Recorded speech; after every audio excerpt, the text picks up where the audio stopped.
Hi friends, मी ओम बबन वाघमारे तुमच्या सर्वांचं पुन्हा एकदा स्वागत करतो माझ्या यूट्यूब चॅनल ज्याचं नाव वाघमारेच अकॅडमी. फ्रेंड्स, आजपासून आपण 8 क्लासचा सायन्सचे एक्सरसाइज स्टार्ट करणार आहोत. तर यामध्ये आपण first 11 chapter human body and organ system या लेसनची एक्सरसाइज बघणार आहोत. तर एक्सरसाइज स्टार्ट करूया. तर फर्स्ट क्वेश्चन आहे फाइंड आउट माय पार्टनर, म्हणजेच की आपल्याला पार्टनर शोधायचा आहे. या ए ग्रुपचा या बी ग्रुपमध्ये कोणचा पार्टनर आहे हे शोधायचं आहे. तर ए ग्रुपमध्ये आहे heartbeats, RBC, WBC, blood donation, normal body temperature आणि pH ऑफ ऑक्सिजनेटेड ब्लड. तर याचा आन्सर आहे यामध्ये सोल्युशन आहे ते हार्टबीट जे आहे हे हार्टबीट एका मिनिटाला 72 म्हणजे 72 वेळा ते कॉन्ट्रॅक्शन आणि रिलॅक्शन होते. हे त्याचा आन्सर आहे या फर्स्ट. याचा RBC जे आहेत त्या 50 to 60 lakh per millimetre cube असतात. WBC जे आहेत त्या 5000 to 6000 पर मिलीमीटर क्यूब असतात. ब्लड डोनेशन जे आहे ते 350 मिली असते. आणि नॉर्मल बॉडी टेम्परेचर जे असते ते 37 डिग्री सेल्सिअस जे असते. आपल्या बॉडीचं जे नॉर्मल बॉडी टेम्परेचर जे असते ते 37 डिग्री सेल्सिअस असते. The pH of oxygenated blood जे असते ते 7.4 असते. आता नेक्स्ट क्वेश्चन आहे कंप्लीट द फॉलोइंग टेबल, म्हणजेच की हा जो टेबल आहे हा टेबल आपल्याला कंप्लीट करायचा आहे. तर या टेबलचं जो ऑर्गन सिस्टीम आणि ऑर्गन्स आणि फंक्शन हे आपल्याला या फिलिंग द ब्लँक्समध्ये लिहायचे आहेत. तर यामध्ये फर्स्ट आहे ऑर्गन सिस्टीम जे आहे. ऑर्गन सिस्टीम म्हणजे जे फर्स्ट ऑर्गन आहे ते रेस्पिरेटरी, म्हणजेच की रेस्पिरेटरी सिस्टीम जे आहे त्यामध्ये कोणचे ऑर्गन आहेत ते आपल्याला इथे फिल करायचे आणि त्याचं फंक्शन काय ते लिहायचं आहे. आणि सेकंड आहे सर्क्युलेटरी सिस्टीम, म्हणजेच की जे ब्लड सर्क्युलेशन होते त्याचे जे ऑर्गन्स आहेत ते इथे लिहायचे आणि फंक्शन लिहायचं आहे. तर सोडवूया, त्याचा आन्सर काय बघूया. तर जे फर्स्ट आहे respiratory system. The respiratory system मध्ये जे आहे ऑर्गन्स आहेत ते नोज असते, फॅरिंग्स असते, विंड पाईप असते आणि लंग्स असते. तर याचं फंक्शन जे आहे नोजचं जे फंक्शन आहे ते आहे traps dust particle and microbes and prevent their entry in the respiratory system. हे त्याचं नोजचं आहे, म्हणजेच की ट्रॅप जे मायक्रोब आणि ते डस्ट पार्टिकल जे असतात ते आपल्या नाकामध्ये जे येतात ते रेस्पिरेटरी सिस्टीममध्ये एंट्री न करावी त्याने त्या पार्टिकल्सने. त्यामुळे नोज हे आपल्याला प्रोटेक्ट करते. आणि फॅरिंग जे आहे फॅरिंगचं जे फंक्शन आहे acts as the a passage for entry of air into wind pipe, म्हणजेच की ते जे एका पॅसेजसारखं हे करते. म्हणजेच की विंड पाईपमध्ये जे एअर जाण्यासाठी जे सर्वात पहिले जी आहे ती विंड पाईपच्या पहिले फॅरिंग्समधून एअर जाते आणि नंतर ती विंड पाईपमध्ये जाते. तर फर्स्ट जे आहे ते म्हणजे फॅरिंग जे आहे ते त्यामधलं झाकण आहे त्यावरचं विंड पाईपवरचं. नेक्स्ट आहे विंड पाईप. विंड पाईप जे आहे ते acts as passage through which air passes into lungs, म्हणजेच की विंड पाईपद्वारे जे आहे ते जे आपलं जे एअर असते आपल्या शरीर म्हणजे ऑक्सिजन जे आपण घेतो ते विंड पाईप जे आहे ते एअर लंग्सपर्यंत पोहोचवते. हे विंड पाईपचं फंक्शन आहे. नंतर आहे लंग्स जे आहे ते लंग्सचं जे हे आहे फंक्शन आहे ते आहे exchange of gases occur in lungs, म्हणजेच की ते जे गॅसेज जे ऑकर असं म्हणजे की लंग्समध्ये जे गॅसेस साठतात ते एक्सचेंज करणं, म्हणजेच की ब्लडकडे पाठवणं, हार्टकडे पाठवणं हे लंग्सचं काम असते. तर नेक्स्ट आहे सर्क्युलेटरी सिस्टीम. सर्क्युलेटरी सिस्टीममध्ये जे आहे ते हार्टचा एक हे आहे. हार्ट पार्टिसिपेंट असते, ब्लड वेसल जे आहेत ते यामध्ये कार्य करतात. तर हार्टचं जे काम आहे ते आहे the main organ from where circulation of blood to different body parts occur, म्हणजेच की हा जो हार्ट आहे हा मेन ऑर्गन आहे. आणि जो हार्ट आहे तो जो आहे ते आपल्यामधलं जे ब्लड असते ते डिफरंट बॉडी पार्ट्समध्ये पाठवायचं जे काम आहे ते हार्ट करते. आणि जे ब्लड वेसल आहे ते काय करते close system of vessels which help in circulation of blood, जसे की जे ब्लड सेल आहे, ब्लड वेसल आहे, ते ठिकाणी सर्क्युलेशन ब्लडमध्ये close system of vessel which help in the circulation of blood, म्हणजे की सर्क्युलेशनच्या जे ब्लडचं सर्क्युलेशन आहे त्यामध्ये ते हे सिस्टीम जे आहे ते खूप हेल्प करते. नेक्स्ट क्वेश्चन आहे draw NEET and label diagram. आपल्याला डायग्राम काढायची आहे. फर्स्ट डायग्राम काढायची आपल्याला रेस्पिरेटरी सिस्टीमची. तर रेस्पिरेटरी सिस्टीमची जी डायग्राम आहे ती इथे तुम्हाला दिसत आहे स्क्रीनवर, त्याचा तुम्ही स्क्रीनशॉट काढू शकता आणि तशी तुमच्या वहीमध्ये काढू शकता. रेस्पिरेटरी सिस्टीममध्ये काय असते, नॅसल कॅव्हिटी, फॅरिंग्स, ट्रेचिया, लंग्स, डायफ्रॅग्राम, जसं की ह्या ज्या ऑर्गन्स आहेत ते त्यामध्ये प्रेझेंट असतात. आणि नेक्स्ट आपल्याला काढायची आहे इंटरनल स्ट्रक्चर ऑफ हार्ट, जसं की आपलं जे हार्ट असते त्याचं इंटरनल स्ट्रक्चर आपल्याला काढायचं आहे. आणि इंटरनल स्ट्रक्चर जे आहे ते मी जे तुम्हाला त्याची डायग्राम दाखवतो आहे ते तुम्ही स्क्रीनशॉट घेऊन काढू शकता. तर जे हार्टमध्ये जे असते ते सुपेरियर व्हेना कॅवा असते आणि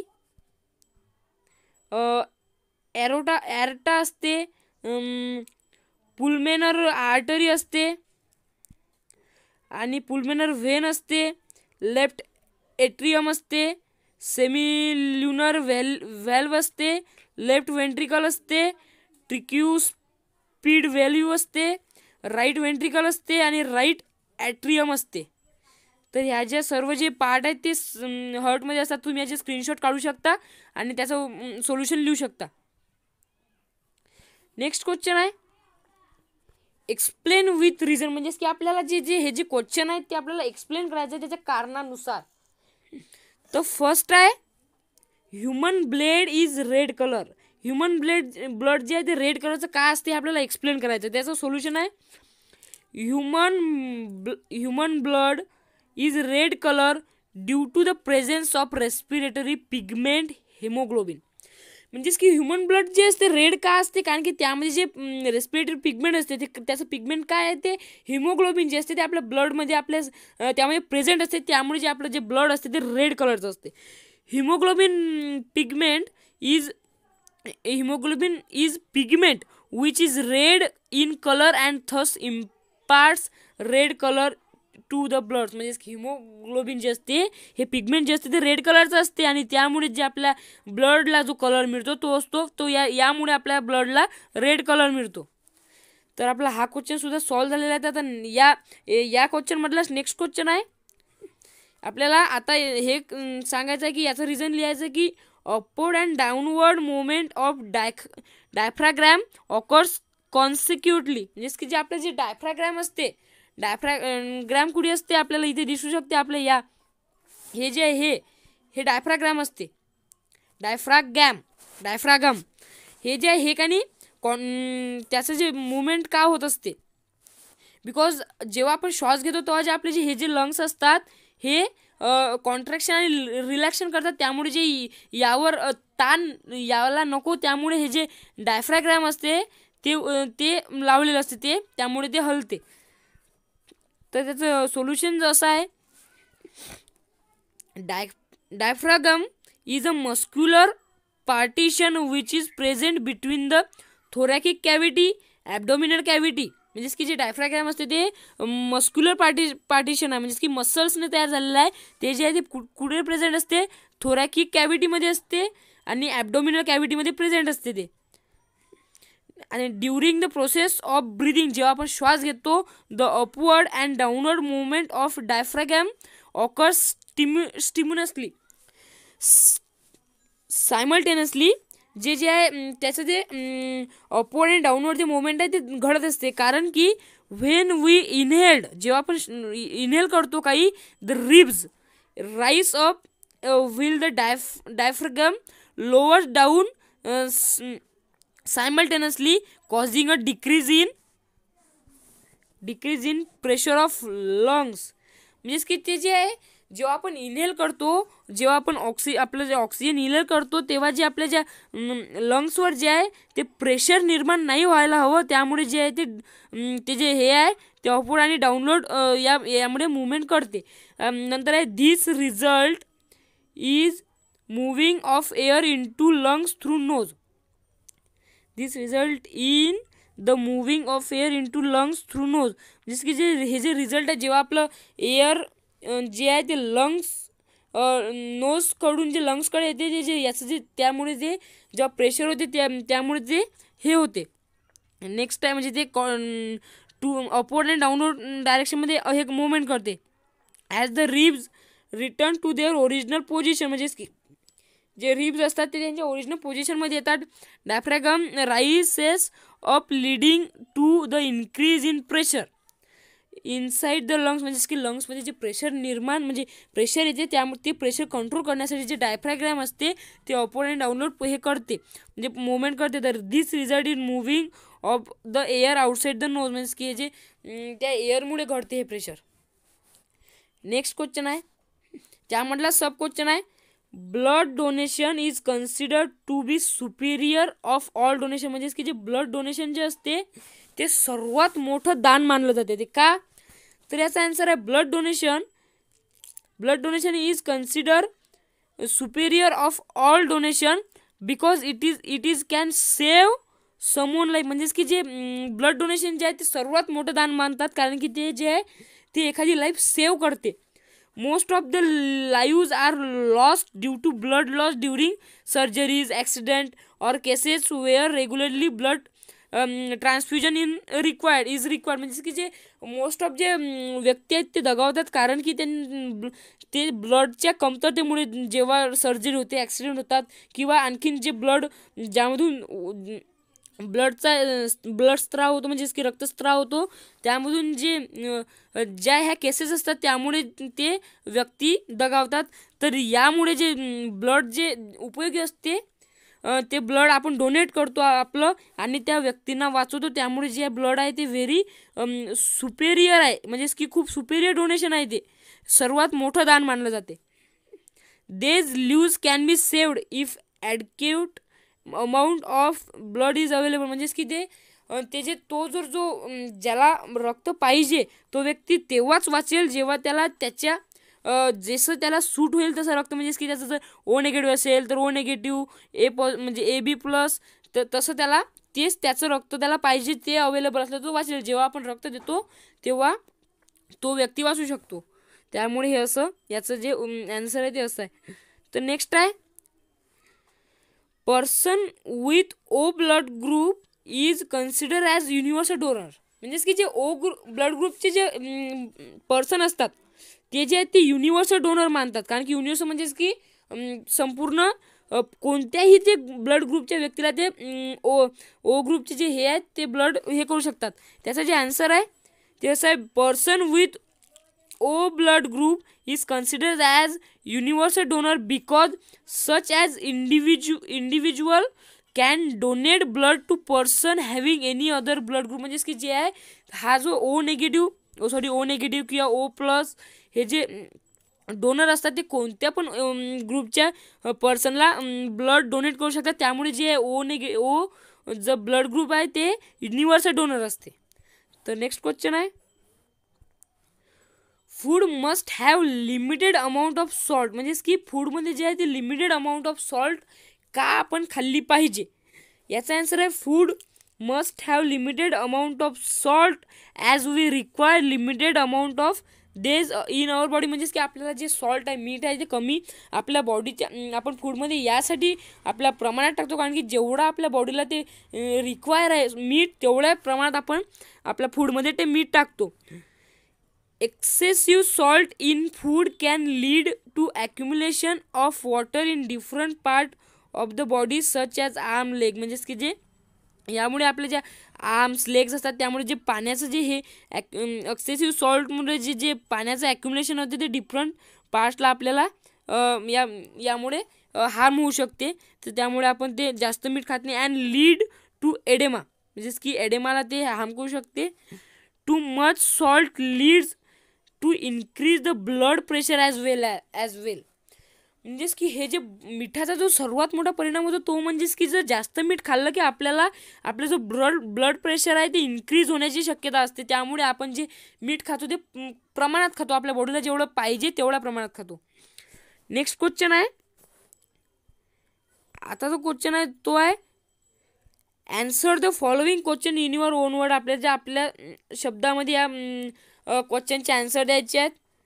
तर क्वेश्चन असा आहे की explain the function correlation of circulatory system with respiratory digestive and excretory system excretory system. याचे जे हे आहेत ते आपल्याला फंक्शन लिहायचे आहेत. तर आन्सर आहे the functional correlation between the circulatory system with respiratory system, digestive system and excretory system is as follow. म्हणजेच की आपल्याला जे यामध्ये जे या फंक्शनमध्ये जे कोरिलेशन आहे त्यात म्हणजे जे त्यांच्यामधलं रिलेशनशिप्स आहे ते खालीलप्रमाणे आहे. ते आपल्याला तसं लिहायचं आहे. We already know that during respiration exchange of gas occur in lungs. म्हणजेच की जेव्हा आपण रेस्पिरेशन करतो तेव्हा जे आपल्यामध्ये आपण जे गॅसेस आपण इनहेल करतो ते लंग्समध्ये जे आहे ते एक्सचेंज केले जातं. म्हणजेच की ऑक्सिजन वेगळं काढलं जातं आणि कार्बन डायऑक्साईड वेगळं काढलं जातं. The respiratory system causes the diffusion of oxygen into the blood and diffusion of CO2 out of the blood. म्हणजेच की हे जे रेस्पिरेटरी सिस्टीम आहे ते जे आहे ते diffusion of oxygen into the blood. म्हणजेच की जे ब्लडमध्ये जे ऑक्सिजन ते पाठवण्याचं काम करते आणि diffusion of CO2 out of the blood. म्हणजेच की ब्लडच्या बाहेर टाकण्याचं काम, म्हणजे CO2 ब्लडच्या बाहेर टाकण्याचं काम हे रेस्पिरेटरी सिस्टीम करते. नंतर आहे the oxygen is then transport to cell of the body via the circulatory system. म्हणजेच की आपलं जे ऑक्सिजन जे आहे ते आपल्या बॉडीमधले जे सेल आहे त्यामध्ये ते ट्रान्सपोर्ट केलं जाते रेस्पिरेटरी सिस्टीमच्या द्वारे. आणि ती जी सिस्टीम आहे तिला सर्क्युलेटरी सिस्टीम म्हणतात. म्हणजेच की सर्क्युलेटरी सिस्टीममध्ये ते पाठवलं जाते. त्यानंतर जे आहे सर्क्युलेटरी सिस्टीमच्या नंतर the digestive system responsible to produce the nutrients by breaking complex molecules into simple ones. म्हणजेच की जेव्हा ते ब्लड ऑक्सिजन जे आहे ते सर्क्युलेटरी सिस्टीममध्ये येते तेव्हा ते आपले जे डायजेस्टिव्ह सिस्टीम असते ते जे आहे ते सर्क्युलेटरी सिस्टीममधलं O2 म्हणजे ऑक्सिजन जे आहे ते घेते आणि न्यूट्रियन तयार करते. The circulatory system then transport the nutrient. म्हणजेच की जे डिफरंट सेल अँड टिश्यू. म्हणजेच की आपल्यामध्ये जे सेल्स असतात, टिश्यू असतात, टिश्यू जे आहे ते वॉटर फूड हे कंडक्ट करतात ते त्याला टिश्यू म्हणतात. द सर्क्युलेटरी सिस्टीम काय करते तर ते जे आपल्यामधले जे न्यूट्रियन्स तयार होते डायजेस्टिव्ह सिस्टीमद्वारे जे न्यूट्रियन तयार होते ते जे न्यूट्रियन्स आहेत ते सर्क्युलेटरी सिस्टीम जे आहे डिफरंट सेल आणि टिश्यूपर्यंत ट्रान्सपोर्ट करते. त्यानंतर the excretory system is responsible for the elimination of waste product from the body. म्हणजेच की मग ती एक्सक्रिटरी सिस्टीम जे आहे ते जे आपल्या शरीरामध्ये वेस्ट प्रोडक्शन होते ते बाहेर काढण्याचं काम कोण करते तर एक्सक्रिटरी सिस्टीम करते. These waste products are transported by blood to the excretory system. म्हणजेच की जे वेस्ट मटेरियल असते, वेस्ट प्रोडक्ट असते ते जे आहे ते जे ट्रान्सपोर्ट एक्सक्रिटरी सिस्टीमपर्यंत कोण पाठवते तर ब्लड पाठवते. जेव्हा ब्लडचं सर्क्युलेशन होते तेव्हा ते ब्लड जे आहे एक्सक्रिटरी सिस्टीमकडे पर्यंत हे वेस्ट प्रोडक्ट पाठवते. तर नेक्स्ट क्वेश्चन आहे आन्सर द फॉलोइंग. तर यानंतर जे आहे ते जे हे आहे explain the structure and function of human blood. म्हणजे की आपलं जे ह्युमन ब्लडचं जे स्ट्रक्चर आणि फंक्शन जे आहे ते आपल्याला इथे सांगायचं आहे. तर याचं फंक्शन काय आपण बघूया. याचं आन्सर असं आहे की solution blood is fluid and connective tissue that flow in blood vessel. म्हणजेच की ब्लड जे आहे ते फ्लुइड आहे, पातळ आहे, म्हणजेच की एक लिक्विड स्वरूपात आहे. आणि ते जे टिश्यू आहे ते एका प्रकारचं that flow the in blood vessel. म्हणजेच की ते ब्लड वेसलमध्ये फ्लो करते, वाहते जे ब्लड आहे ते. It is composed of 2 components. म्हणजेच की ते 2 कंपोनंट्स पासून बनते. एक आहे प्लाझ्मा आणि ब्लड सेल. ब्लड सेल आणि प्लाझ्मा पासून जे आपलं जे ब्लड आहे ते तयार होते. आणि नंतर आहे त्यानंतरचं जे आहे आणि प्लाझ्मा जे आहे की नाही ते plasma is yellowish colour fluid. Plasma जे येलोविश कलर फ्लुइड असते. मेड अप ऑफ वॉटरपासून बनवतात, म्हणजे बनलेलं असते ते 90% असते ते त्यामध्ये. And some dissolved nutrients, protein, hormones and waste product, म्हणजे की त्यामध्ये जे आहे काही त्यामध्ये न्यूट्रियन्स असतात, प्रोटीन असतात, हार्मोन्स असतात आणि वेस्ट प्रोडक्ट असतात त्यामध्ये. आणि जे आणखीन त्याच्या नंतर आहे, त्यानंतर blood consist 3 type of blood cells there are, म्हणजेच की ब्लड मध्ये जे आहे ते 3 टाइप ऑफ ब्लड सेल असतात. एक आहे रेड ब्लड सेल म्हणजेच की RBC, व्हाईट ब्लड सेल म्हणजेच की WBC आणि प्लेटलेस आहे. हे जे आहेत हे 3 ब्लड सेल जे आहेत ते आपल्या ब्लडमध्ये असतात. तर रेड ब्लड सेलचे जे फंक्शन आहे ते असं आहे, दे कंटेन स्ट्रक्चर आहे, they contain a red pigment called haemoglobin, म्हणजेच की रेड ब्लड सेलमध्ये जे हिमोग्लोबिन हे पिगमेंट असते which transport oxygen to all body cell, म्हणजेच की जे आपलं जे RBC असते, रेड ब्लड सेल जे आहे ते त्यामध्ये हिमोग्लोबिन असते आणि त्यामुळे जे रेड कलरचं असते आणि ते जे काय करते ते ट्रान्सपोर्ट करते ऑक्सिजन टू ऑल बॉडी, आपल्या पूर्ण बॉडीपर्यंत जे ऑक्सिजन ट्रान्सपोर्ट कोण करते, वाहन कोण येते, तर रेड ब्लड सेल करते. आणि जे नंतर आहे व्हाईट ब्लड सेल काय करते, तर they fight against germs and germs that enter the body, म्हणजेच की आपल्या बॉडीमध्ये जे जर्म्स एंटर करतात त्यांच्याशी अगेन्स्ट, त्यांच्याशी फाईट करण्यासाठी जे सेल असते त्याला व्हाईट ब्लड सेल असे म्हणतात. म्हणजे की व्हाईट ब्लड सेल जे आहे ते जर्मच्या अगेन्स्ट फाईट करतात. Third they protect the body from disease, म्हणजेच की ते डिसीजपासून आपल्याला प्रोटेक्ट करतात. आणि प्लेटलेस जे आहे, platelets when we get injured, म्हणजेच की जेव्हा आपण इंज्युर्ड होतो, bleeding stop after some time, जे आपलं जे आपण जेव्हा रक्तस्राव होतो आणि त्यानंतर जे आपलं जे रक्त जे वाहन आहे ते थांबते बिकॉज ऑफ द प्लेटलेसमुळे जे आहे ते आपलं रक्त जे वाहन थांबते. This happens because of activity of platelets, म्हणजेच की प्लेटलेटच्या ॲक्टिव्हिटीमुळे ते थांबते. Which help in coating of blood, म्हणजेच की ब्लडवर कोटिंग करण्यासाठी जे आहे ते हे आपल्याला हेल्प करते. तर यानंतर जे फंक्शन ऑफ ब्लड, तर ब्लडचं फंक्शन असं आहे की फर्स्ट आहे it transport nutrients and oxygen two different parts of body, म्हणजेच की आपले जे आपल्या बॉडीमधले जे डिफरंट पार्ट्स आहेत, सेल, हार्ट, लंग्स, म्हणजेच की त्यापर्यंत जे ऑक्सिजन आणि हे पाठवते ब्लड जे आहे की नाही ते न्यूट्रियन्स आणि ऑक्सिजन डिफरंट पार्टपर्यंत पोचवते. नेक्स्ट आहे it also carries waste material from the different part of the body, म्हणजे की आपल्या बॉडीमधील जे वेस्ट मटेरियल असते ते जे आहे ते material to be removed by excretory system, म्हणजे की ते एक्सक्रेटरी सिस्टीमच्या द्वारे ते वेस्ट मटेरियल जे आहे ते बाहेर फेकलं जाते. पण ते वेस्ट मटेरियल जे आहे ते कोण पाठवते, तर ब्लड पाठवते. कशाच्या स्वरूपात, तर जे विविध वेस्ट मटेरियलच्या स्वरूपात आहे ते.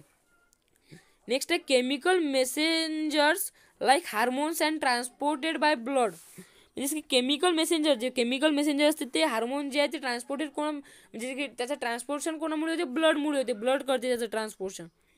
नेक्स्ट आहे protect the body from some diseases carrying जर्म्समधून जे जर्म्समुळे जे डिसीजेस होतात त्याच्यापासून प्रोटेक्ट ब्लड करते आपल्याला, आपल्या बॉडीसाठी जे उपयोगी पडते. Help to maintain a constant body temperature, आपलं जे टेम्परेचर असते, आपलं टेम्परेचर काय आहे 37 डिग्री सेल्सिअस हे आपल्या बॉडीचं टेम्परेचर नॉर्मल बॉडी टेम्परेचर असते. पण ते टेम्परेचर जे मेंटेन ठेवण्यासाठी, कॉन्स्टंट ठेवण्यासाठी जे आहे ते आपल्याला ब्लड उपयोगी पडते. तर इथे आपला हा जो क्वेश्चन आहे हा सॉल्व्ह झालेला आहे. तर आता आपण नेक्स्ट क्वेश्चन बघूया. नेक्स्ट क्वेश्चन आहे explain the importance and need of blood donation. Blood डोनेशनचं जे इम्पॉर्टन्स आहे, म्हणजे त्याची जी इम्पॉर्टन्स अँड नीड आहे, म्हणजे त्याची गरज आहे ती आपल्याला इथे सांगायची आहे.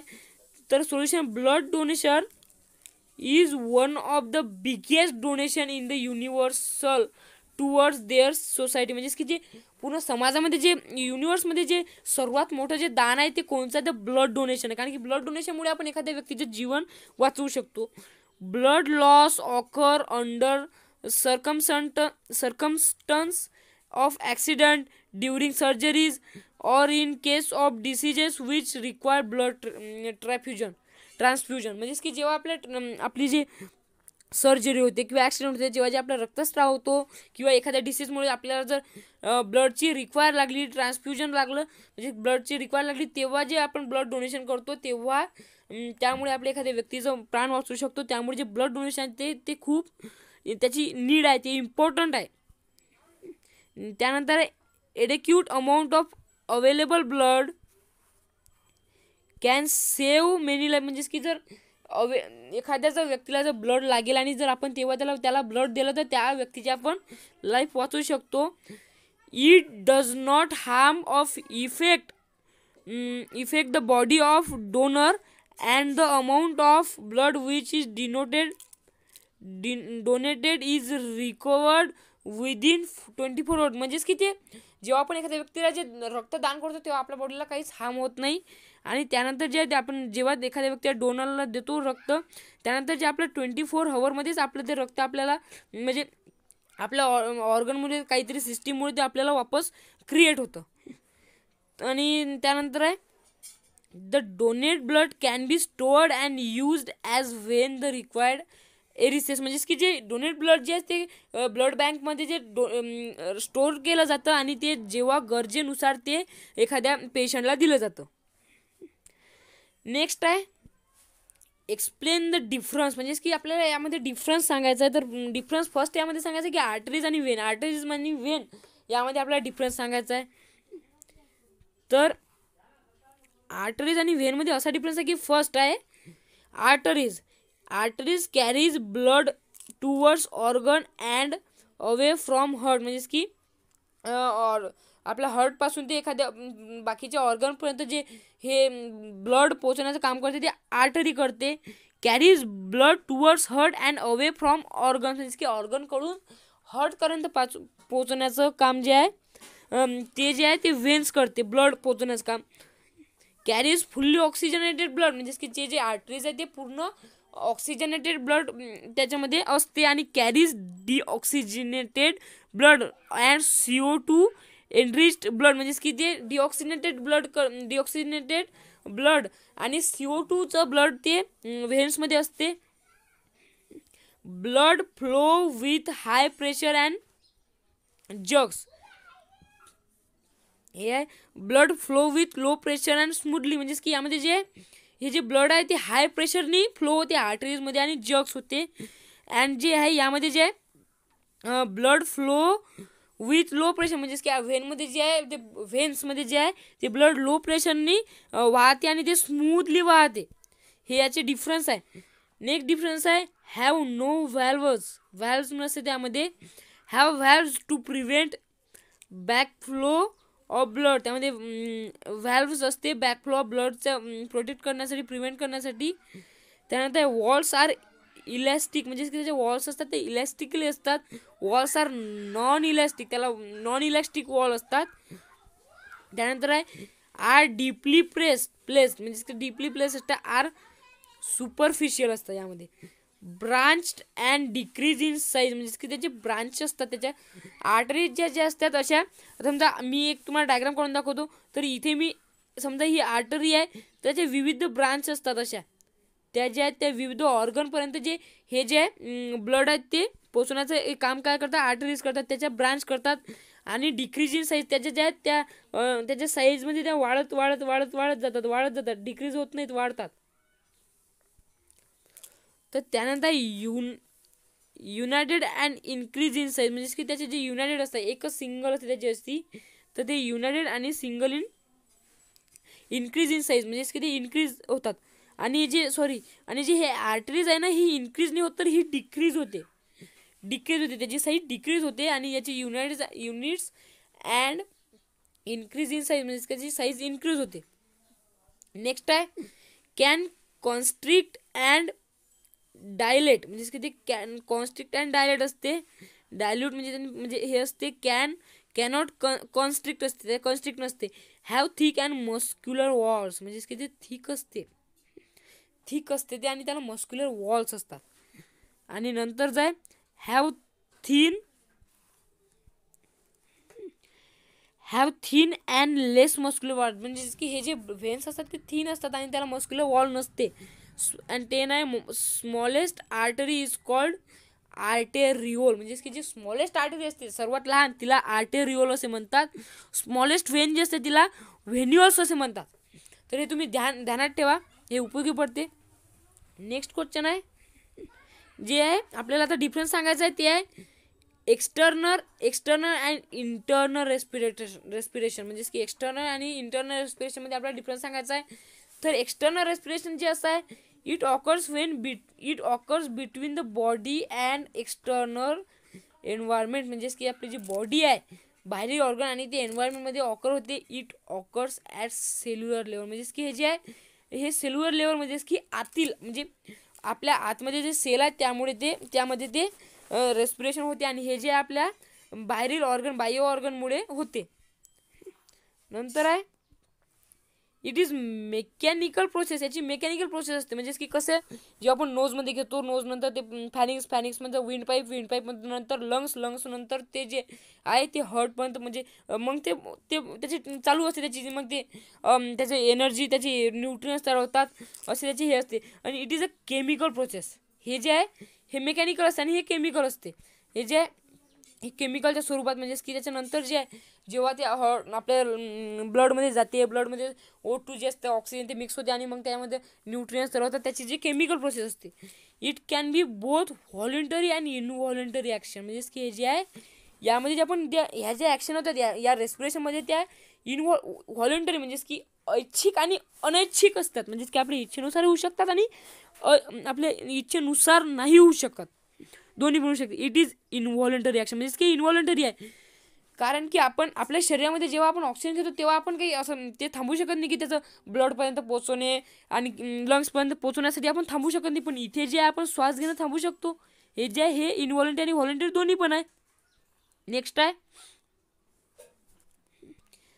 क्वेश्चन आहे which health parameters of blood donor should be check. म्हणजे की जेव्हा आपण ब्लड डोनेट करतो तेव्हा आपण कोणत्या ज्या हे आहेत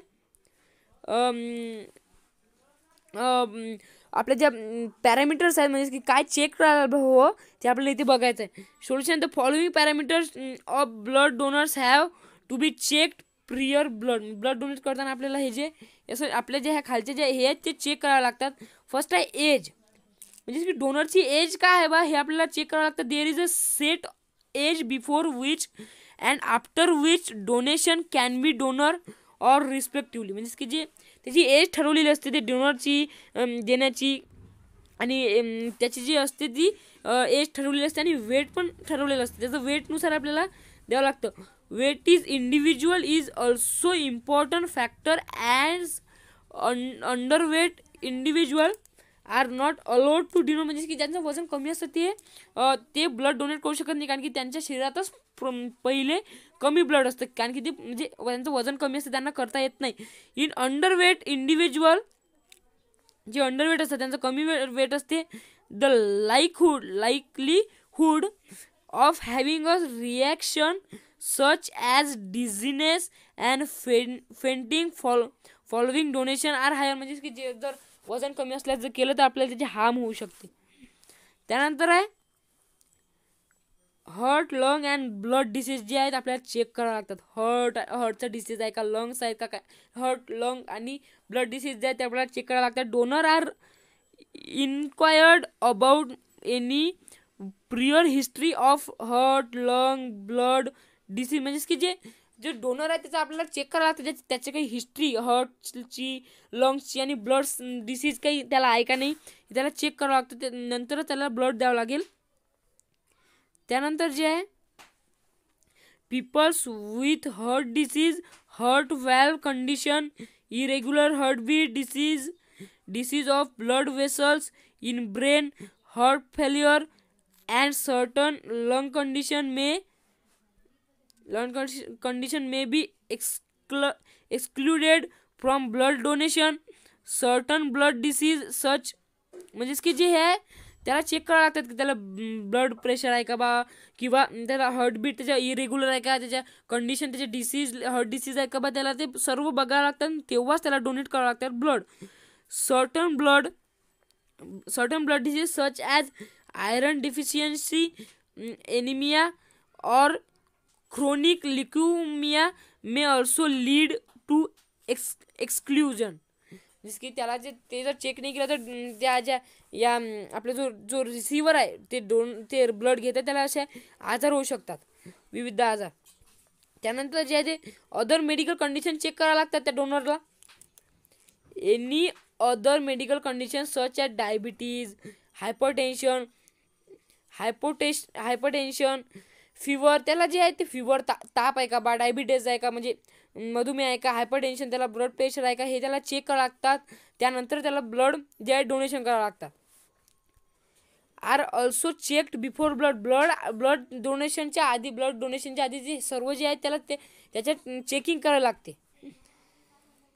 त्यानंतर ते रिसेंट सर्जरी म्हणजे की त्याची रिसेंट सर्जरी, त्याचे peoples with recent surgery are not allowed for donation blood. म्हणजे की ज्याची जर नुकतीच सर्जरी व्हायला असेल तो ब्लड देऊ शकत नाही. However after an year of surgery they can donate blood but only if healing is complete and they have receive full activity. जेव्हा सर्जरी झाल्यानंतर 1 वर्षानंतर जे डोनर आहेत ते ब्लड डोनेट करू शकतात, परंतु त्यांची जी कंडिशन आहे ते पूर्ण फिट असायला हवी त्यानंतरच. Pregnancy, womens who are pregnant are not permitted to donate blood during pregnancy and for 6 weeks after the pregnancy ends. त्यानंतर जो क्वेश्चन आहे, fill in the blanks using appropriate words given in the bracket. म्हणजे की जे ब्रॅकेटमध्ये जे आपल्याला word दिलेले आहेत ते घेऊन आपल्याला आन्सर लिहायचे आहे. तर फर्स्ट आहे RBC of blood cell contains haemoglobin. आपण मगाच बघितलं तर जे आरबीसी जे आहे ते हिमोग्लोबिन जे हे आहे, RBC of blood content haemoglobin and iron compound. म्हणजेच की आयरन कंपाऊंड आणि हिमोग्लोबिन जे आहे ते आरबीसी हे ब्लड कंटेन करते, त्यामुळे त्याचा कलर जो असतो रेड असतो. त्यानंतर आहे इज प्रेझेंट म्हणजे रिकामी जागा, fill in the blanks, is present between the thoracic and abdominal cavity. म्हणजेच की आपण बघितलं होतं की थोरॅकिक आणि ॲब्डोमिनल कॅव्हिटीमध्ये काय असते तर डायफ्रॅगॅम असते. डायफ्रॅग्रॅम जे असते ते थोरॅकिक आणि ॲब्डोमिनल कॅव्हिटीमध्ये प्रेझेंट असते. मग इथे लिहू शकतो आपण diaphragm is present between thoracic and abdominal cavity. त्यानंतर जे आहे cardiac muscle are voluntary or involuntary. Cardiac muscle are involuntary because cardiac muscle is not controlled by us, it is controlled by own its. म्हणजे की ते स्वतःमुळे ते control होते. त्यानंतर आहे pH of oxygenated blood is alkaline असते ना, कारण की त्याचं ब्लडचं पीएच ऑक्सिजनेटेड ब्लडचं काय असते पीएच 7.4 असतो पीएच ऑक्सिजनेटेड ब्लडचा. आणि जे 7 म्हणजे 7पेक्षा जे जास्त जे हे असतात ज्याचं पीएच असतात ते अल्कलीन असतात, आणि 7पेक्षा जे कमी असतात ते बेसिक असतात, आणि जे 7 म्हणजे 7 त्याची पीएच व्हॅल्यू असते ते न्यूट्रल असतात. तर ह्या तुम्ही हायर स्टँडर्डमध्ये शिकणार, हे सध्या नाही आहे तुम्हाला. तर त्यानंतर आहे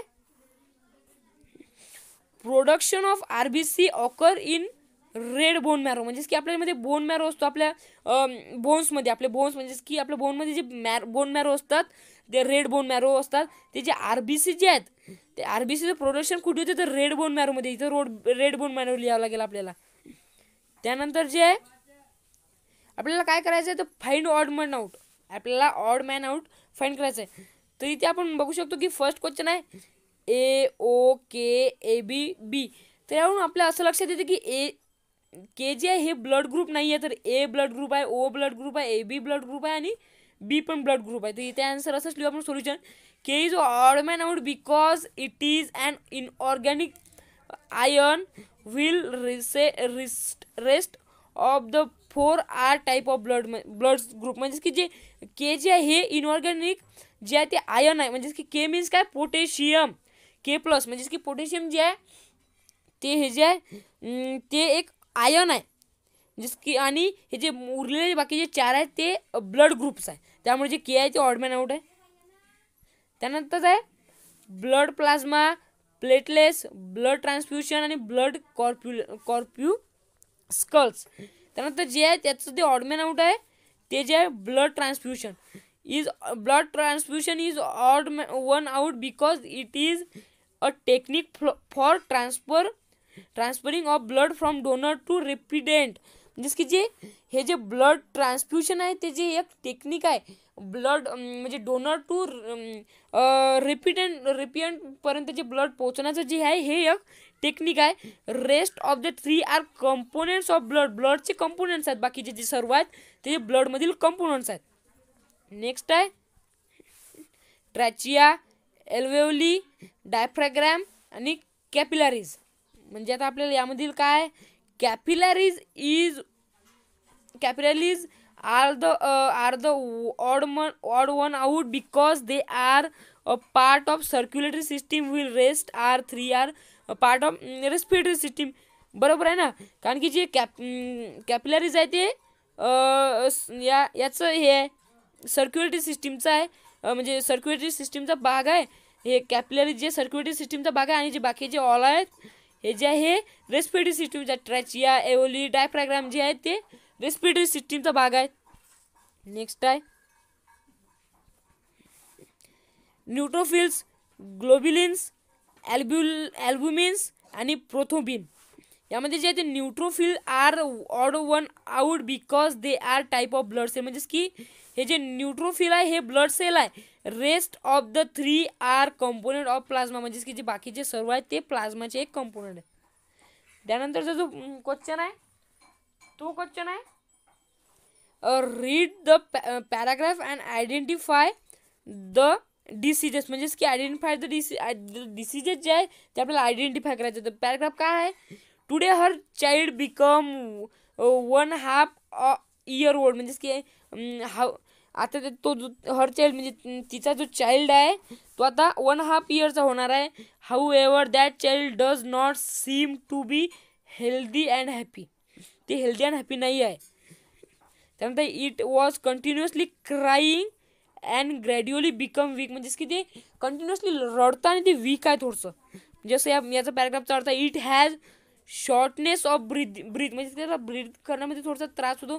it nails have become blue. त्याचे जे नेल्स आहेत नख आहेत ते ब्ल्यू म्हणजेच की निळसर आहेत. तर यामध्ये कोणचं त्या मुलाला कोणता डिसीज आहे हे आपल्याला सोल्युशनमध्ये सांगायचं. Solution is the from the above mentioned symptoms it seems like child is suffering from some kind of respiratory disorder, circulatory disorder. म्हणजेच की यावरून आपल्याला असे समजते की जे चाइल्ड आहे तो जो मुलगा आहे तो रेस्पिरेटरी डिसऑर्डर म्हणजेच की त्याच्या श्वसन प्रक्रियेमध्ये काही फॉल्ट म्हणजे काही डिसीज आहे किंवा सर्क्युलेटरी सिस्टीम म्हणजे ब्लडचं सर्क्युलेशन बरोबर होत नाही हे त्याचं डिसऑर्डर आहे त्याला. म्हणजे त्यामधून तो सफरिंग असं या आपल्या ज्या सिम्पटममुळे आपण सांगू शकतो. He has problem in breathing and his nail have become blue which means there are low level of or lack of oxygen circulating in the blood cell. It known as cyanosis. म्हणजे की जे याचे जे problem त्याला ब्रिदिंगमध्ये problem आहे आणि त्याचे nails या नख ते निळे पडलेले आहेत. त्यामुळे आपल्याला असं लक्षात येतं की त्यामध्ये ऑक्सिजनची जे ऑक्सिजन सर्क्युलेशन आहे ते रेड ब्लड सेलला जे कमतरता आहे. म्हणजे रेड ब्लड सेलला जे ऑक्सिजन त्याला ट्रान्सफर जेवढं व्हायला पाहिजे तेवढं होत नाही आहे. It known as cyanosis. म्हणजेच की हे याला सिनोसिस असे म्हणतात. सिनोसिस आहे एक डिसऑर्डर आहे. It occurs when enough oxygen is not present in blood. म्हणजेच की पुरेशी ऑक्सिजन आपल्या ब्लडमध्ये जेव्हा प्रेझेंट नसते तेव्हा हा जो हे ऑकर होते. Thus making the skin or membrane below the skin turned purplish blue. म्हणजेच की ते निळसर पडते आपली स्किन. कशामुळे तर आपल्या जे ब्लड सेलमध्ये जे आहे आपण ऑक्सिजनची कमतरता असल्यामुळे म्हणजे जाणवल्यामुळे. त्यानंतर जे आहे हा लास्ट क्वेश्चन आहे. यानंतर आपला एक्सरसाइज इथे कंप्लीट होईल. लास्ट क्वेश्चन आहे your neighbour uncle have been diagnosed with hypertension. म्हणजे त्याला हायपरटेन्शन आहे तुमच्या अंकलला म्हणजे नेबर अंकलला शेजारी. What should he do keep his ते प्रिंटिंग मिस्टेक आहे his blood pressure with in normal range. म्हणजे की त्याचा ब्लड प्रेशरचा प्रॉब्लेम आहे तर त्याचा ब्लड प्रेशर नॉर्मल रेंजमध्ये राहण्यासाठी तो काय करावं त्याला आपल्याला सांगायचं. तर इथे ॲन्सर असं होईल the following method can be adopted to keep blood pressure within normal range, म्हणजे नॉर्मल रेंजमध्ये ब्लड प्रेशर राहण्यासाठी ते जे अंकल आहे त्यांना ते खालील जे नियम आहे ते पाळावं लागेल. लूज द एक्स्ट्रा वेट, जे एक्स्ट्रा वेट असेल ते त्यांना लूज करावं लागेल. Exercise or do yoga regularly त्यांना योगा आणि एक्सरसाइज करावी लागेल. It healthy and balance diet containing fruit and vegetable, म्हणजेच की त्यांना जे व्हेजिटेबल आणि फ्रूट जे कंटेनिंग असे ते त्यांना डाएट करायचं आहे. Reduce the amount of or salt in food, म्हणजेच की त्यांना जे मीठ खाणं, म्हणजे मीठ जे अमाऊंट ऑफ मीठ जे आहे त्यांना कमी करावं लागेल, म्हणजे की त्यांच्या खाण्यामध्ये त्यांना मीठ कमी खावं लागेल. कारण की आपल्याला माहिती आहे की मिठामुळे जे आहे ते ब्लड प्रेशरचा त्रास होतो. त्यानंतर जे आहे अवॉइड अल्कोहोल अँड स्मोकिंग, म्हणजेच की अल्कोहोलचे जे अल्कोहोल आणि स्मोकिंग जे आहे त्यांना ते अवॉइड करावं लागेल. Drinking of alcohol and smoking त्यांना अवॉइड करावं लागेल. Reduce amount of stress by including in your favourite activity, म्हणजेच की त्यांचे जे reduce the amount of stress, म्हणजे त्यांच्या म्हणजे तो ताण आहे, मानसिक ताण आहे, त्यांना तो कमी करावा लागेल. आणि म्हणजे ॲक्टिव्हिटी त्यांच्या फेवरेट ॲक्टिव्हिटी करावं लागेल त्यांना. त्यानंतर रेग्युलरली मॉनिटरिंग ब्लड प्रेशर, म्हणजेच की त्यांना ब्लड प्रेशर मॉनिटरिंग करावं लागेल, त्यांना चेक करावं लागेल ब्लड प्रेशर रेग्युलरली. तर इथे आपली एक्सरसाइज आहे ती कंप्लीट झालेली आहे. तर ही एक्सरसाइज खूप मोठी होती. तर आपण आज 11 चॅप्टरची एक्सरसाइज बघितलेली आहे. तर आपण नेक्स्ट व्हिडिओमध्ये 12 चॅप्टरची किंवा मी कोणत्या नेक्स्ट चॅप्टरची तुम्हाला एक्सरसाइज घेऊन येईल. तोपर्यंत टेक केअर, बाय फ्रेंड्स.